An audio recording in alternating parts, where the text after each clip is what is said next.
मंत्री जी अपनी हरकतों से, छोटी छोटी जो हरकतें, इनसे बाज जाइए, अन्यथा ये लोहारू हल्का है। हमने बड़े बड़े जाबान जो 30 मास का को इस लोहारू सिंगाने गांव के लोगों ने बड़े बड़े को टक्कर देकर यहाँ से निकाला है। आपकी तो औकात ही क्या है। आज जिस कॉलेज के अंदर हम इकट्ठे हुए हैं, इसका एक बहुत बड़ा मसला है। ये हमारे जो लोहारू के पूर्व विधायक है चौधरी जयप्रकाश दलाल जी, जो कृषि मंत्री भी थे, इस हल्का से विधायक चुन के गए थे, वो मंत्री भी थे सरकार में, उन्होंने इस कॉलेज को बदनाम करने का काम किया है। इस कॉलेज में हमारी बहन बेटियां पढ़ रहे हैं और उन्होंने शिवानी के एक प्रोग्राम में कहा था कि राजवीर भटिया ने तो वहाँ सिंघाने के अंदर के अयाची का अड्डा खोला हुआ है।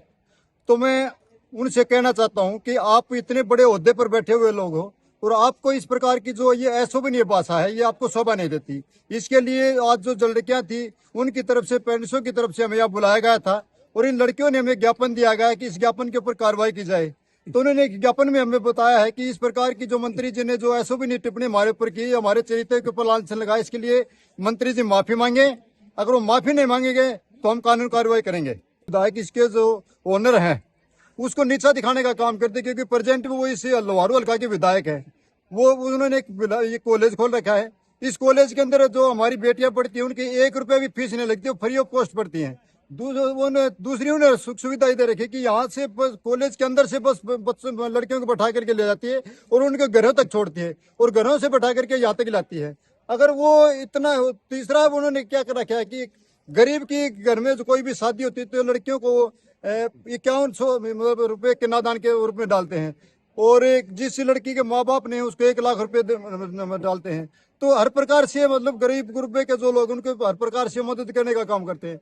तो मैं जयप्रकाश दलाल जी को एक सलाह देना चाहूंगा कि आप अगर राजवीर भटिया जी को नीचा दिखाना चाहते हो तो आप शिवानी के अंदर एक इस प्रकार का कॉलेज खोलें, आप जुप्पा के अंदर इस प्रकार का कॉलेज खोलें, आप बैल के अंदर इस प्रकार का कॉलेज खोलें, आप डिगावा के अंदर इस प्रकार का कॉलेज खोलें और आप शिवानी के अंदर भी इस कॉलेज के सामने कॉलेज खोलें, लोहारू के अंदर भी आप कॉलेज खोले और इस कॉलेज को हम बंद करवाएंगे, क्योंकि हम अपनी बहन बेटियों के पढ़ने नहीं भेजेंगे, हम आपके कॉलेज में दें।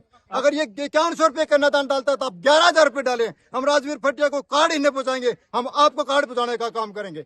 अगर वो 1 लाख रुपए देते हैं तो आप 2 लाख रुपए देने का काम करें, हम राजवीर भटिया को इस हल्के में नहीं घुसने देंगे, हम आपको दोबारा से विधायक बनाने का काम करेंगे। लेकिन आप ये तो कर ही नहीं सकते, क्योंकि गरीब की बेटी के नाम पर आप 100 रुपए के नादा नहीं डाल सकते, क्योंकि मदद वो करता जिसका दिल हो, जिसका सीना चौड़ा हो।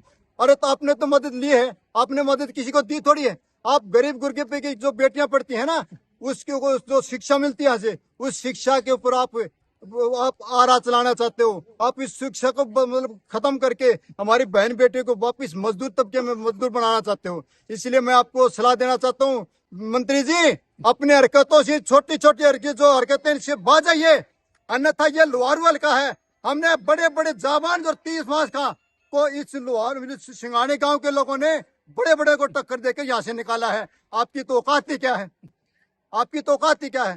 तीसरा बात यह है कि जिस प्रकार पीछे हमारी एक बेटी जो इस कॉलेज में पढ़ती थी उसने सुसाइड किया था, उस सुसाइड का जो है इस विधायक राजवीर भटिया के ऊपर जो लांछन लगा हुआ है, इस कॉलेज की बेइज्जती होती है। तो मैं प्रशासन को कहना चाहता हूँ, मैं इस हरियाणा प्रदेश के मुख्यमंत्री को कहना चाहता हूँ कि निष्पक्ष इसकी जो परिवार के लोग हैं वो सीबीआई जांच के लिए दर दर भटक रहे हैं। जो समाज के हम समाज के लोग हैं, हम दर दर भटक रहे हैं सीबीआई जांच की मांग के लिए। उसकी सीबीआई जांच करवाई जाए, निष्पक्ष तरीके से सीबीआई जांच करवाए। अगर राजवीर भटिया इसके अंदर दोषी है तो सरेआम उसको फांसी दी जाए। मैं इस समाज की तरफ से मैं मांगता हूँ। तीसरा कि इसमें जो भी दोषी है, जो मतलब वो लड़की का जो पिताजी है, लड़की का जो परिवार, उसका नार्को टेस्ट करवाया जाए, राजवीर भटिया का भी नार्को टेस्ट करवा जाए, दूध का दूध और पानी का पानी हो जाएगा।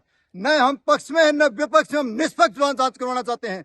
और निष्पक्ष जांच तभी होती है जब कोई हरियाणा प्रदेश का जो मुख्यमंत्री जी आप निष्पक्ष, न कांग्रेस का न बीजेपी का होकर के आप हमारे समाज के नुमाइंदे को करके हमारे समाज की तरफ देख करके इसकी जांच करवाएंगे तो इस प्रकार की जो घटनाएं उसके ऊपर ब्रेक लग सकता है।